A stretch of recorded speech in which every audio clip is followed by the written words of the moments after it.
We've seen it so many times this season, haven't we? Disjointed. You can't say that Real Madrid unlucky. Once again, they just weren't good enough to get the job done.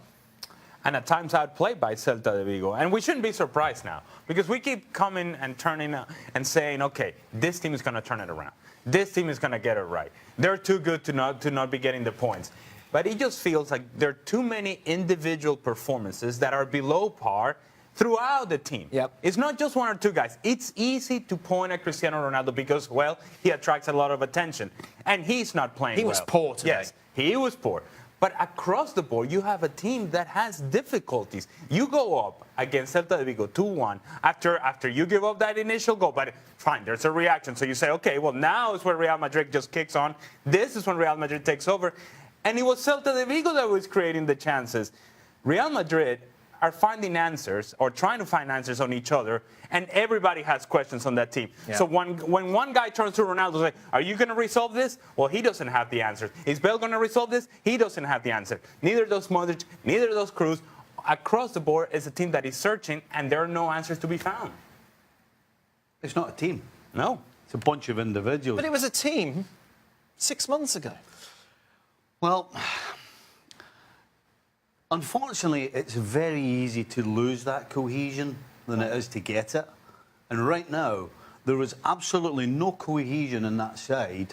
And quite frankly, I've always said that Real Madrid, regardless of how good they were as a team, they had so many individuals that would actually get them out of trouble.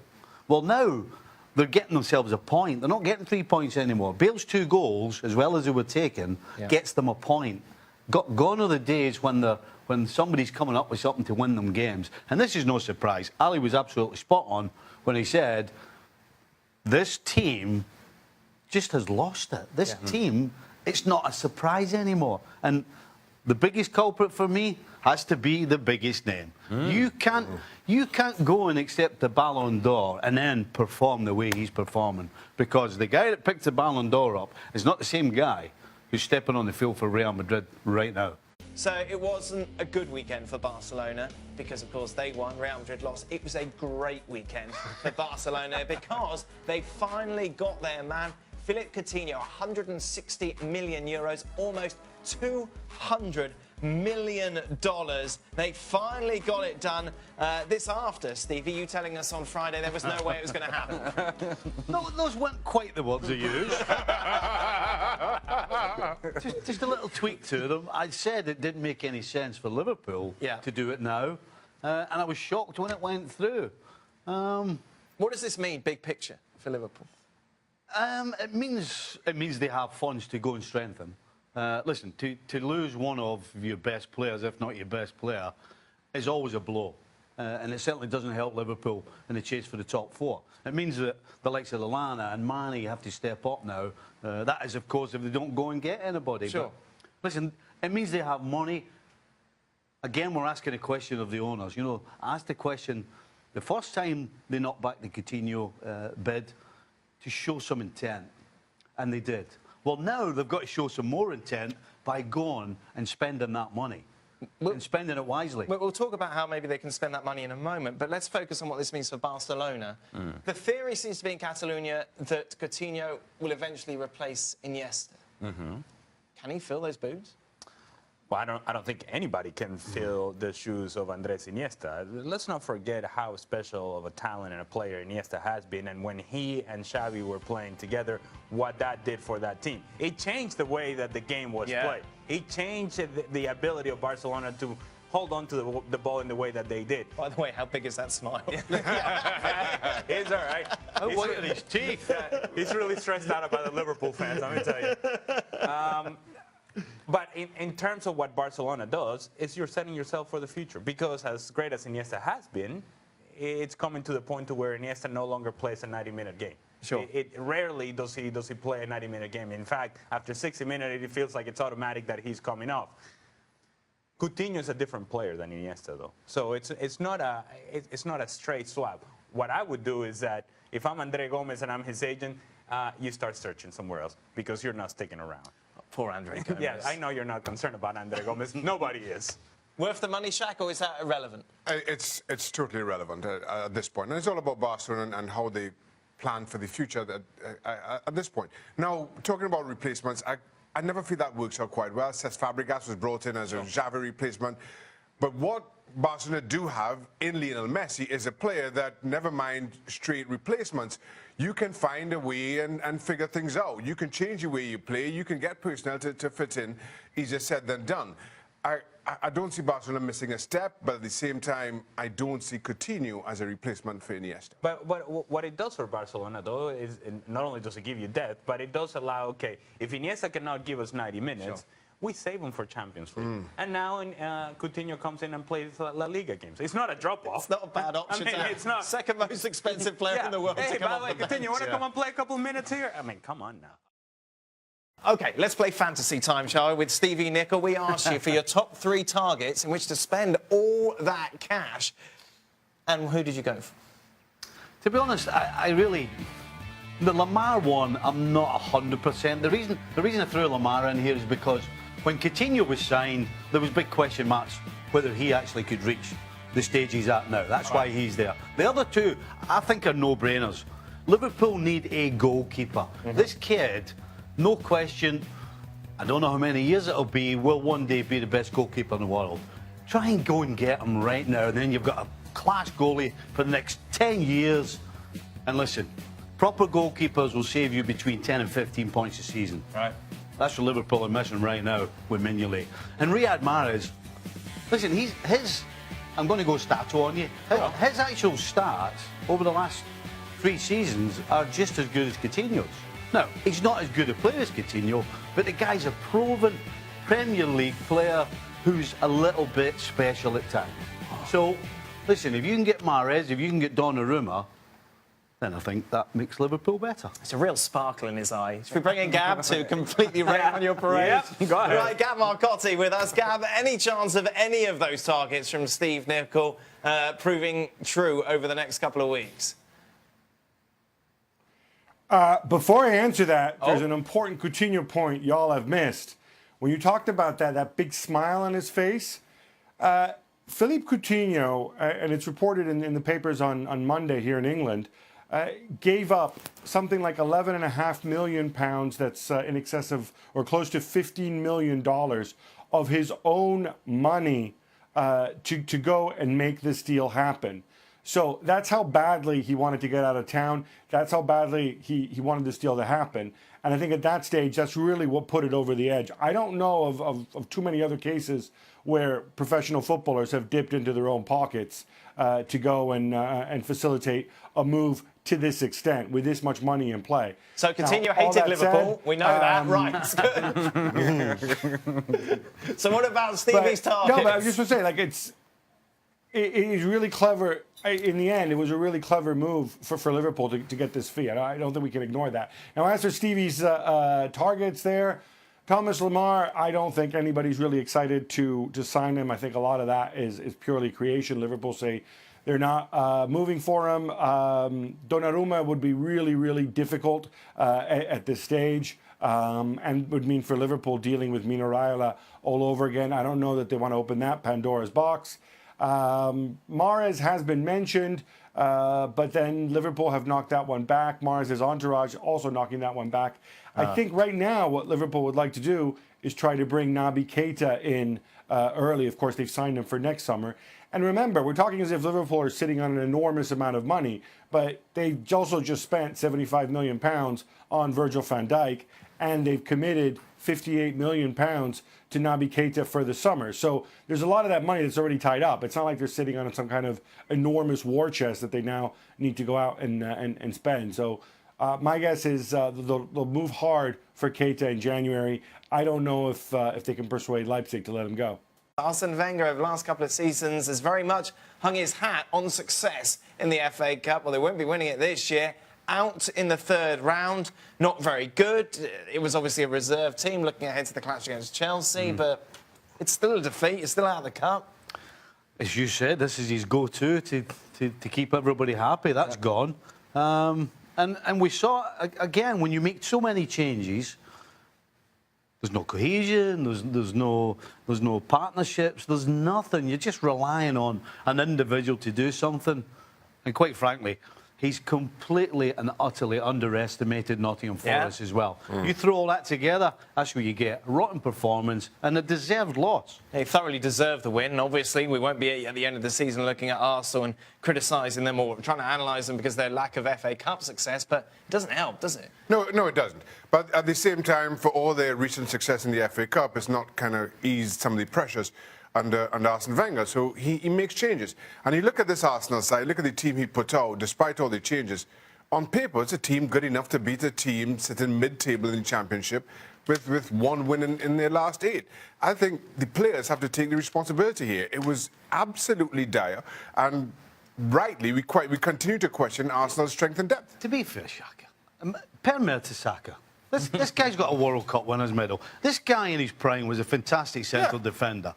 Now, when you're actually putting somebody out who you know can't raise a gallop, I mean, you're asking for trouble. And you're actually embarrassing the player as well. I mean, on a couple of occasions, he was left one-on-one, and it was embarrassing how bad he was. And I agree. And it's not just about Mertesacker, who's going to retire at the end of this season, but it's about players like Theo Walcott. It's about players like Holding, like El Neni, who you would think are either trying to get into the Arsenal first team or trying to get moves away. Hey, Walcott's been they've trying to done get in the Arsenal team for 10 years. Right, now he's trying to get away, and I'm not sure that this does him any kind of justice. But the truth is that Arsenal is not good enough, the way that they're put together, to be rotating players. They're not good enough to be doing that sort of stuff because and by the way, Mertesacker is still around because Arsene Wenger wants him around. Otherwise, you find ways of, okay, this guy's not going to help us. That guy's not going to help us. Theo Walcott has been under the watch of Arsene Wenger. He hasn't developed. Rob Holding, he's supposed to be young and up and coming. He's not. He's not young and he's not up and coming. all I'm saying is that all of this is happening under the watch of Arsene Wenger. And he has had, over the last few seasons, the FA Cup to hang his hat on. And he said, well, we're bringing trophies. Yeah. Okay, well, now you're not bringing trophies. So now what? Now what happens? A week into the transfer window, Gab, we've seen plenty of action already. We talked about Coutinho going to Barcelona. Have they made a move for someone else as well this weekend? Yeah, they're very close to locking up a central defender, Yerry Mina, from Palmeiras, a big Colombian guy. I think he's like 6'5" or 6'6" or something. He's 23 years old. It's going to be round about, I think, 10, 11 million euros. And that move will enable them, I think, to let Javier Mascherano go, potentially to China, get some money back there, get his wages off the wage bill. And the other big move that they hope to make is extend Umtiti's contract to kind of get their house in order, because he still has that very low release clause of 60 million euros. Relatively low, anyway. Well, certainly in the modern days, there's 60 million from Umtiti, of course, a French international. There have, of course, been rumours linking him to Manchester City. Is this just kind of the agent playing games, or is there a chance he may actually leave the camp now? I mean, look, he still has several years remaining. He's certainly given the indication that he wants to stay. It's not 100% clear to me that if he were to move to City, he'd be an automatic choice, because I think the thinking around City is Otamendi's played really well. I think City may look for some cover defensively during this window, but I think Umtiti might be out of reach. Also, remember, of course, he's also cup-tied in the Champions League. Those are the kind of moves you generally see in the summer. Let's talk about Arsenal for a bit. Obviously dumped out of the Cup. Alexis Sanchez, Mesut Ozil, end of their contract in the summer. We're going to be talking about this, I know, from the next couple of weeks, but out of the two, is it likely that either will move before the January transfer window ends?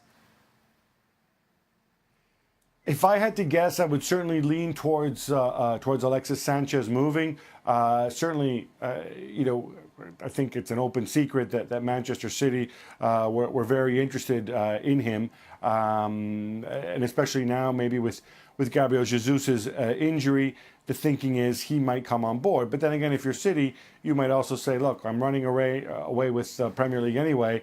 Why don't I just bring you in the summer, save myself some money? And remember, again, the fee that they'd be paying for Sanchez now is money that Sanchez could get in they could save it themselves, and you get a big chunk of that in wages. Mesut Ozil, slightly different situation. The club say that, or Wenger anyway, has said that he's pretty confident that Ozil's is gonna extend his deal. But of course, he's been saying that for the last 18 months now. He's been linked again to Manchester United. I think United would have to shift somebody, most likely Mkhitaryan, to make that happen realistically. Welcome to Extra Time. Can we talk about it? Nope. Okay, Shaq, let's talk about it, shall we? Yes. Guess what Shaq is doing this week? Yep. Doing like this, Shaq. What? In Trinidad for a couple of days. What are you going to do there, What are you doing Shaq? there? Commercial. Who's in this commercial? How many people? As far as I'm aware, one. Yeah! It's a one-man show. It's a one-man show. The one-man band. Who's writing the script? It's been written for Have me. you learnt your lines?